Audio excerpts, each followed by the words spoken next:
My channel বাউন্ডুলে Somnath. আবার বেরিয়ে পড়লাম, তবে এবার গন্তব্যস্থলও সঠিক নয়, উদ্দেশ্যহীন পথেই বেরোলাম। তাহলে বেরিয়ে পড়ি, দেখা যাক কোথায় যাই। তবে যেখানেই যাব ইচ্ছা কিন্তু আপনাদের সঙ্গে নিয়ে যাওয়া। তাই আমরা বলতে আমিও বেরিয়ে পড়ছি, আপনিও বেরিয়ে পড়ুন। চলুন তাহলে বেরিয়ে পড়া যাক। যেতে যেতে হঠাৎ একটু দাঁড়িয়ে পড়লাম, বেশ সুন্দর গাছপালা দেখলাম, তো রাস্তা দেখলাম, দাঁড়িয়ে একটু ছবি তোলার চেষ্টা করলাম।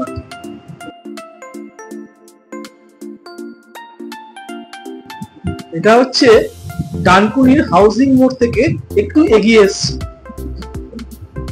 হঠাৎই মনে হলো একটু দাঁড়িয়ে জল খাই, তাই একটু দাঁড়িয়ে পড়লাম। তার সাথে দু একটা ছবি, বড় বড় বাড়ি আর এই একটা হোটেল। ভাবলাম একটু খাওয়া দাওয়া করি, বললাম না দেরি হয়ে যাবে, বেরিয়েই পড়ি। কিছুটা এগিয়ে আসার পর দেখলাম সামনেই টোল, অর্থাৎ ডানকুনির টোল। যদি আমি বাইক নিয়ে গেছি বলে আমার টোল লাগেনি, আমি সাইড দিয়ে বেরিয়ে গেছি, কিন্তু বড় বড় গাড়ি যারা যায় এখান থেকে টোল ট্যাক্স দিয়েই যায়।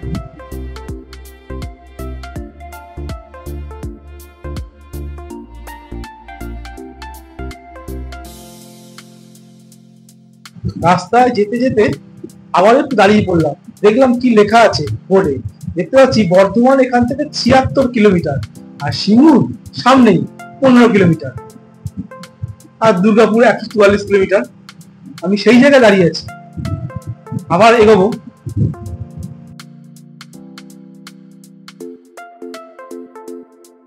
আবারও দাঁড়িয়ে পড়লাম, খুব খিদে পেয়েছে তো, তাই দুটো কচুরি খাওয়ার জন্য দাঁড়িয়ে পড়লাম। পথে যেতে যেতে হঠাৎই থমকে দাঁড়ালাম। বাঁদিকে দেখলাম সুন্দর এক দৃশ্য। এই দৃশ্য না দেখে আর যাওয়া যায় নাকি, দাঁড়িয়েই পড়লাম।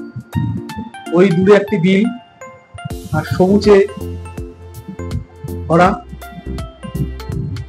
পুকুরের জলটা কিছু সবুজ পানায় ভরা, দেখতেই পাচ্ছেন।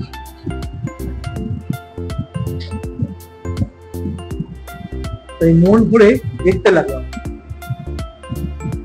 যতদূর চোখ যায় শুধু সবুজ আর সবুজ। পাশ দিয়ে দুর্গাপুর রোড চলে যাচ্ছে।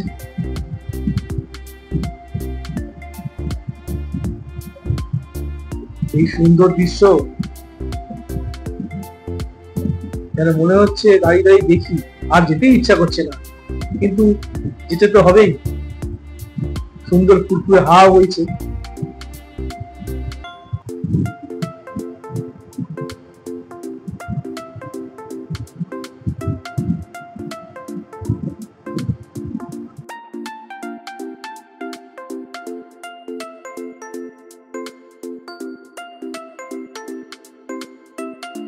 পথে যেতে যেতে হঠাৎই দেখতে পেলাম এক মন্দির। তা দেখলাম, একটু দাঁড়িয়ে গেলাম। দাঁড়িয়ে গিয়ে দেখলাম এক সত্যিই মন্দির। মন্দিরের নাম হচ্ছে শ্রী খগেশ্বর মহাদেব মন্দির। আপনারা দেখতেই পাচ্ছেন, মন্দিরটা বেশ দেখতে সুন্দর।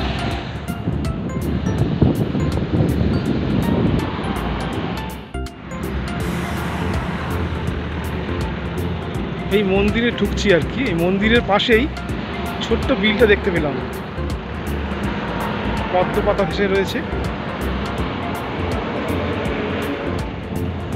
আমি যে একাই বেরিয়েছি জানেন, কি মনে হলো হঠাৎ বেরিয়েই পড়লাম। তা আস্তে আস্তে মন্দিরের ভেতর ঢোকার চেষ্টা করছি আর কি। যতটুকু পারবো আমি আমাদের মন্দিরের ভেতরে দেখানোর চেষ্টা করছি।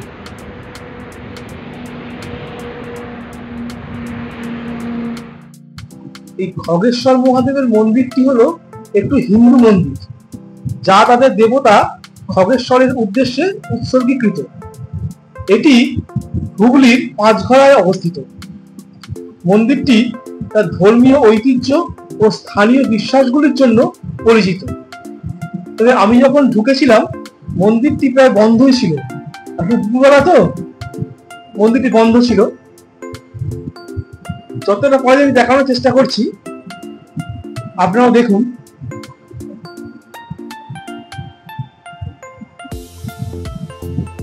পৌরাণিক মন্দির হলেও বেশ ঝকঝকে চকচকে, সুন্দর করে সাজানো। ওই দেখুন মন্দিরের দরজা বন্ধ, তাই আপনাদের বাইরে থেকেই দেখতে হবে। আমিও তাই দেখছি, আপনাদেরও তাই দেখতে হবে।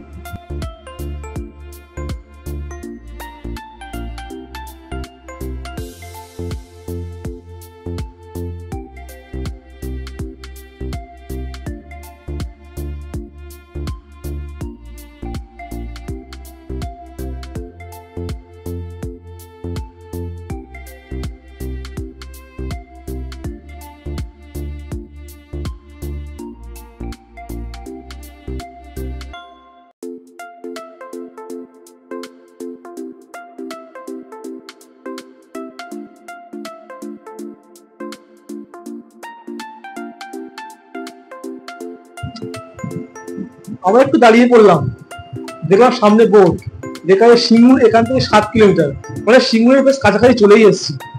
আর বর্ধমান 67 কিলোমিটার, আর দুর্গাপুর 135 কিলোমিটার দেখতেই পাচ্ছেন।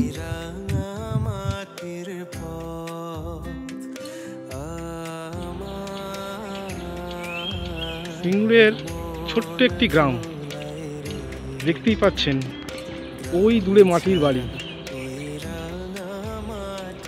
আর এই ধরনের গ্রাম খুঁজার জন্যেই তো, এই গ্রামে আসার জন্যেই তো শহর থেকে মানুষ ছুটে আসে এই সুন্দর দৃশ্য দেখার জন্য।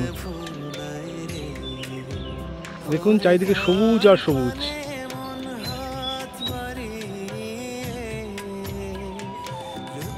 আর ওই দূরে চলে গেছে সোজা রাস্তা, দুধারে সবুজ ঘেরা বন, মাটির বাড়ি আর সরু খাল।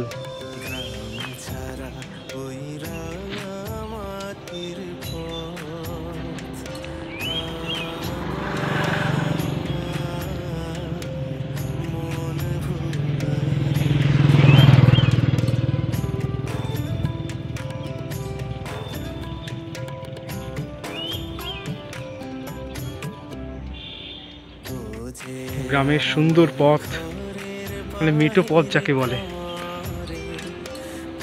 গাছপালা, এই সুন্দর পথ দিয়ে একটু ঢুকছি আমি। সামনেই একটা পুকুর মনে হচ্ছে, এই মেঠো পথের পাশে পুকুর, আর তার পাশে সারি সারি মাটির বাড়ি।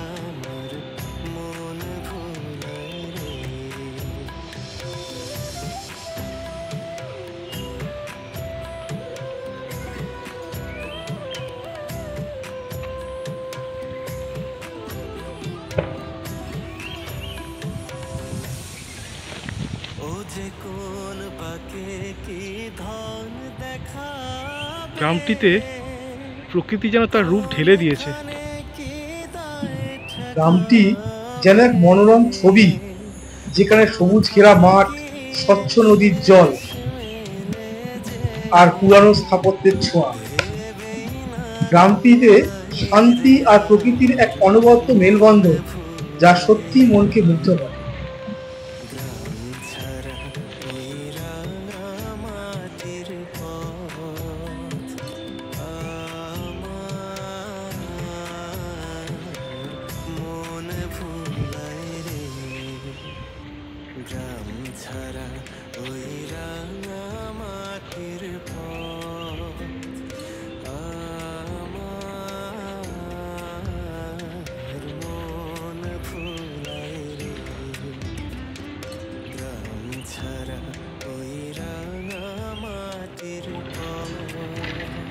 ছোটবেলাকার সেই মাঠ আজও মনে পড়ে। মায়ের মার খেতে খেতে, বাবার বকুনি খেতে খেতে এই মাঠে চলে আসতাম, মারধর খেতাম, তবু এই মাঠে এসে খেলা চাই।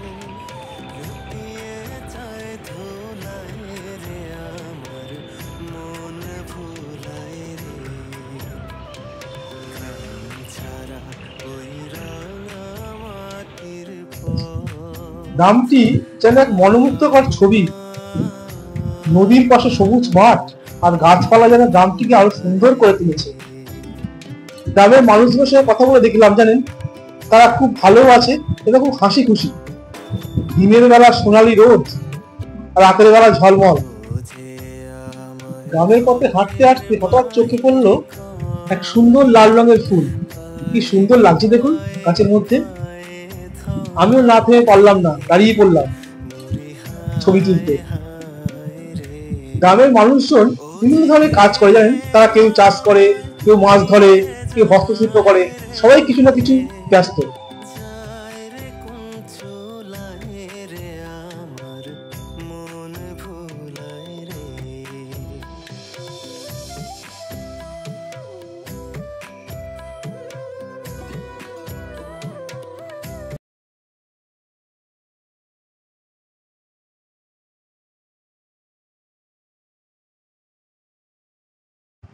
রাস্তার ওপারে বহুদূর বিস্তৃত দেখুন চাষের ক্ষেত।